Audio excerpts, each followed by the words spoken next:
Hi friends, welcome back to Moni Spicy Kitchen. இன்னைக்கு நாம என்ன ரெசிபி பார்க்க போறோம்னா ரொம்ப சாஃப்ட்டா நல்ல பஞ்சு மாதிரி வெள்ளையா இருக்கக்கூடிய சன்னாசி எப்படி செய்யலாம்னு நாங்க பார்க்க போறோம். இது ரொம்ப டேஸ்டியா இருக்கும். இந்த ஒரு ரெசிபியை பொறுத்தவரை இதை வந்து நம்ம பிரேக்ஃபாஸ்டா கூட எடுத்து சாப்பிட்டுக்கலாம். அதாவது குருமா, கிரேவி, அப்புறமா சாம்பார், சட்னி இந்த மாதிரி. இல்ல அப்படினாலும் நீங்க ஈவினிங் ஸ்நாக்ஸா குழந்தைங்களுக்கு கொடுக்கலாம். அது பண்றதுக்கு வந்து இதுல கொஞ்சம் கூட நம்ம சக்கரை சேர்க்கிற மாதிரி இருக்கும். ரொம்ப விரும்பி சாப்பிடுவாங்க. சரி வாங்க இது எப்படி செய்யலாம் அப்படிங்கறத இப்ப நம்ம டீடைலா பார்த்துடலாம். அதுக்கு முன்னாடி நம்ம சேனலுக்கு இப்பதான் ஃபர்ஸ்ட் டைம் வாரீங்க அப்படின்னா மறக்காம சப்ஸ்கிரைப் பண்ணிருங்க. அப்படியே கூட இருக்கக்கூடிய பெல் பட்டனையும் பிரஸ் பண்ணுங்க. அப்பதான் நான் போடக்கூடிய நியூ வீடியோஸ் உங்களுக்கு நோட்டிபிகேஷனா வரும்.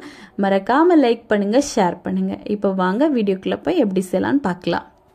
ஃபர்ஸ்ட் இது பண்றதுக்காக ஒரு பவுல்ல பாத்தீங்கன்னா 2 கப் அளவுக்கு இந்த மாதிரி குண்டு அரிசி தான் எடுத்திருக்கேன். நார்மலா நம்ம ரைஸ் எல்லாம் வேக வைப்போம்ல அந்த அரிசி.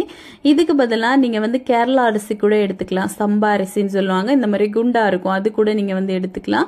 அது வந்து ரொம்ப வெள்ளையா வராது, கொஞ்சம் கலர் சேஞ்ச் ஆகுற மாதிரி இருக்கும். இந்த மாதிரி அரிசி எடுத்துட்டோம் அப்படின்னா நல்ல ஒயிட் கலர்ல வரும்.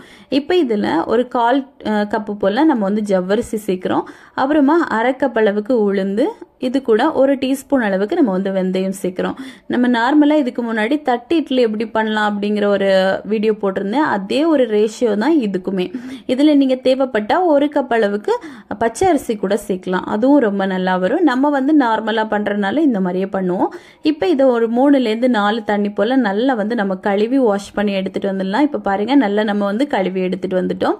இப்ப இதுல தண்ணி விட்டு இதை ஒரு 7 மணி நேரம் நல்லா வந்து நம்ம வந்து ஊற வைக்கணும். இது ஊறுறது ரொம்ப முக்கியம். இப்போ இது நல்லா ஊறிட்டு இருக்கட்டும்.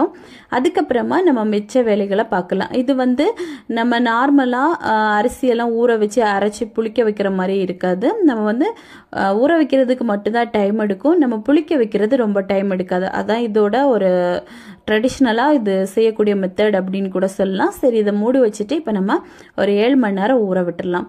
இப்போ பாருங்க ஒரு 7 மணி நேரம் ஆயிடுச்சு. நல்லா வந்து ஊறி வந்திருக்கு. நான் இதை ஃப்ரிட்ஜில் தான் அதுக்கப்புறமா எடுத்து வச்சிருந்தேன். அதனால நல்லா சில்லுன்னு இருக்குது. இதை நம்ம அப்படியே கூட மிக்சியில் போட்டு அரைக்கலாம். அப்போ மிக்சி ஜார் வந்து கொஞ்சம் நல்லா இருக்கும். நம்மளுக்கு அதிகமாக ஹீட்டும் ஆகாது. இப்போ இதில் பகுதி அளவு நம்ம வந்து ஊற வச்ச அரிசி, உளுந்து, அப்புறமா ஜவ்வரிசி எல்லாத்தையுமே நம்ம பகுதி அளவு எடுத்துக்கலாம். பகுதியை வந்து 2வது அரைச்சிக்கலாம். இப்போ இதில் நம்ம சரியா 1 கப் அளவுக்கு போல துருவின ஃப்ரெஷ்ஷான தேங்காய் வந்து கண்டிப்பாக சேர்க்கணும். சேர்த்துட்டு இது மூழ்கிற அளவுக்கு தண்ணியும் சேர்த்து இதை நல்ல பேஸ்ட்டாக அரைச்சி எடுத்துட்டு வந்துடணும். இப்போ நம்ம அரைச்சி எடுத்துட்டு வந்துடலாம். பாருங்க நல்ல பேஸ்ட்டாக அரைச்சி எடுத்தாச்சு. இப்போ இதை வந்து நம்ம ஒரு பவுலில் சேர்த்துடலாம். எல்லாத்தையும் சேர்த்துட்டேன். இனிமே மிச்சமாக இருக்கக்கூடிய அந்த அரிசி, உளுந்து எல்லாம் பார்த்துட்டிங்கன்னா நான் அரைச்சி எடுத்துட்டேன். இதை வந்து நெக்ஸ்ட் டே நம்ம தேவைப்படும் போது எடுத்துக்கலாம். இப்போ நம்மளுக்கு போதுமான அளவு இது மட்டும்தான்.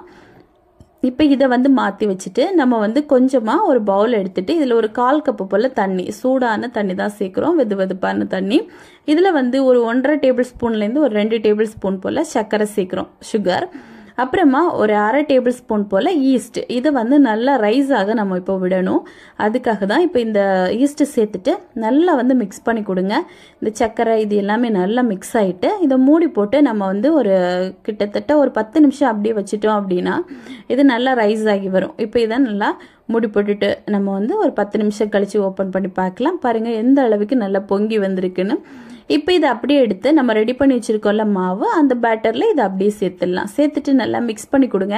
இந்த மாதிரி பண்ணும்போது இது சீக்கிரமாவே நல்லா ஃபர்மெண்ட் ஆகி நல்லா பொங்கி வரும். அதுக்காக தான். இப்போ இதை நல்லா மிக்ஸ் பண்ணி நம்ம கொடுத்தாச்சு. கொடுத்துட்டு தேவையான அளவுக்கு உப்பு போட்டுக்கலாம். நான் வந்து ஒரு 1/2 டேபிள் ஸ்பூன் போல உப்பு வந்து இது கூடவே சேர்க்குறேன். சேர்த்துட்டு இப்போ நல்லா கலந்து வச்சுக்கலாம். நல்லா வந்து கலந்துருங்க. கலந்துட்டு இப்போ இதை வந்து நம்ம ஒரு 2.5 மணி நேரத்துலேருந்து ஒரு 3 மணி நேரம் வரைக்கும் இதை வந்து நல்லா வந்து ஃபர்மெண்ட் ஆக விட்டுடலாம். இதுவே கொஞ்சம் ஹீட்டான பிளேஸ் அப்படிங்கிற பட்சத்தில் ஒரு 1 மணி நேரத்துலேயே நல்லா வந்து பொங்கி வரும். இப்போ நம்ம இதை வந்து மூடி போட்டு கொஞ்சம் ஹீட்டான பிளேஸ்லேயே வைக்கலாம்.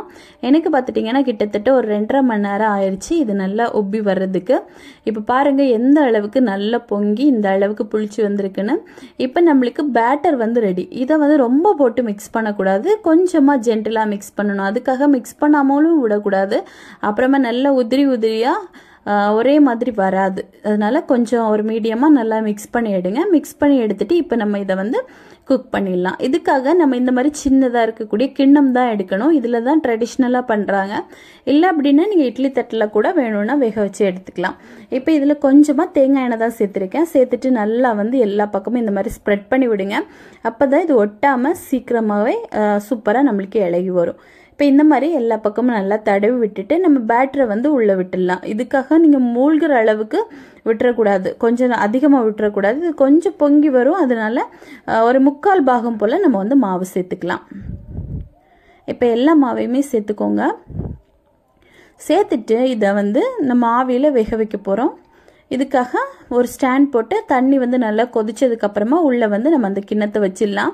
வச்சுட்டு மூடி போட்டு கிட்டத்தட்ட ஒரு 10 நிமிஷம் போல் லோ ஃப்ளேமில் நம்ம வேக வச்சிட்டோம் அப்படின்னாலே சூப்பராக வெந்து வந்துடும். இப்போ மூடி போட்டு நம்ம வேக விட்டுடலாம். ஒரு 10 நிமிஷம் கழித்து பார்க்கலாம். இப்போ பாருங்கள், ஒரு 10 நிமிஷம் ஆயிடுச்சு. ஒரு சின்ன குச்சி வச்சு குத்தி பார்த்துட்டீங்க அப்படின்னா அந்த குச்சியில் ஒட்டாமல் இருந்துச்சு அப்படின்னாலே சூப்பராக வெந்திருக்குன்னு அர்த்தம். இப்போ நம்மளுக்கு இது வந்து நல்லா வெந்து வந்துருச்சு, ஒட்டாமல் வந்துருச்சு. இனிமேல் இது அப்படியே வெளியே எடுத்தோடனே நீங்கள் வந்து எடுத்துடக்கூடாது. ஒரு 10 நிமிஷம் ஆற விட்டுட்டு அதுக்கப்புறமா ஓரத்தை வந்து ஃபஸ்ட்டு இந்த மாதிரி கத்தி வச்சு எடுங்க. எடுத்துட்டு கையில் லேசாக தட்டினீங்க அப்படின்னாலே சூப்பராக வரும். இப்போ பாருங்கள், சூப்பராக நம்மளுக்கு வருது. அவ்வளோதான், நம்மளோட ரொம்ப ரொம்ப ஸ்பாஞ்சான அந்த சன்னாஸ் வந்து ரெடி ஆயிடுச்சு. இது ரொம்ப டேஸ்டியாக இருக்கும். இது வந்து சாப்பிடும்போது ஆப்பம் சாப்பிட்ற மாதிரி, பன் சாப்பிட்ற மாதிரி, இந்த மாதிரி கொஞ்சம் டேஸ்ட்டே கொஞ்சம் டிஃப்ரெண்ட்டாக இருக்கும். ஆனால் ரொம்ப ரொம்ப நல்லா இருக்கும். இது வந்து நம்ம கடலைக்கறி, அப்புறமா சாம்பார், சட்னி எல்லாத்துக்குமே ரொம்ப ரொம்ப பர்ஃபெக்டாக இருக்கும். ஸோ கண்டிப்பாக நீங்களும் இதை உங்கள் வீட்டில் ட்ரை பண்ணி பாருங்கள். ட்ரை பண்ணி பார்த்துட்டு எப்படி வந்துச்சுன்னு மறக்காமல் கமெண்ட் பண்ணுங்கள். இதே மாதிரி இன்னும் நிறைய ரெசிபிஸ் வேணும்னு நினச்சிங்கன்னா மோனி ஸ்பைசி கிச்சன் சேனலை சப்ஸ்கிரைப் பண்ணி வச்சுக்கோங்க. லைக் பண்ணுங்கள், ஷேர் பண்ணுங்கள். நெக்ஸ்ட் இன்னொரு வீடியோவில் உங்களை சந்திக்கும் வரை டேக் கேர், பாய்.